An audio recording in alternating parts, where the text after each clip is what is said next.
pala.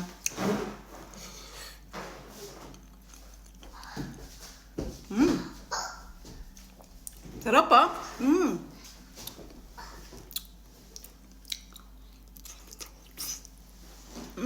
Bigyan ko siya ng rate ng 9 out of 10.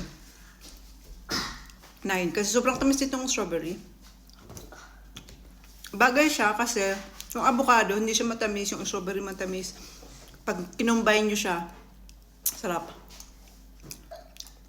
Pwede nyo siyang snacks na kahit araw-araw. Emma, pero sa problem, patry natin kay Emma kung magugustuhan niya. Shatsi, come here. Emma.